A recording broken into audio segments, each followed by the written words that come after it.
Hi guys, 12th of May, just going to do a cap up of some of the issues we're covering in our various sub-regions for EMEA and APAC today. In East Asia Pacific, again, Papua New Guinea is dominating the situation across East Asia Pacific. Fundamentally, residents of Wabag in the Porgera in Enga province region, they're continuing to flee issues. This is despite a strengthened security force. At least 17 people killed and 50 injured in tribal violence over a land dispute in the area. Also in PNG, there's a separate incident in the right coast in Bang province. Authorities said that the Hetwara gang, now the Hetwara gang's a bit of a notorious one. It's come to prominence for murders, kidnapping and arson. They opened fire on the authorities. There was an exchange of gunfire, however, no policemen were actually injured.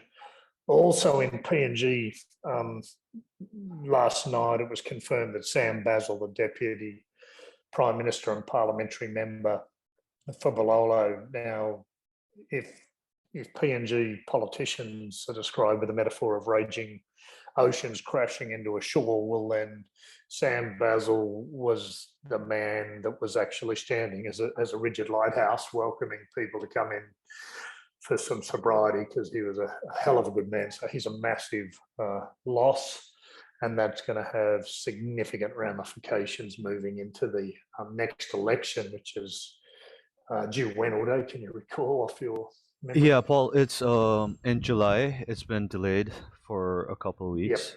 Yep. So that's going to be significant to keep an eye on. Elsewhere, we covered 18 other developments in East Asia Pacific. We also covered, obviously, the daily report for Myanmar for our clients, for the footprint there, which has now been going over for well over a year, given what occurred there last February. Okay, over to you, Uday. Thanks a lot, Paul. So in South Asia today, we covered 14 events, and the main event is Sri Lanka, as we talked about in the last call. So the President Gotabaya Rajapaksa is going to appoint a new Prime Minister and cabinet this week. Now, this will not necessarily ease tensions because the protesters want the Rajapaksas out. We'll actually be releasing an assessment on this shortly, so if you want a more nuanced version, you can come out and reach out to us for it.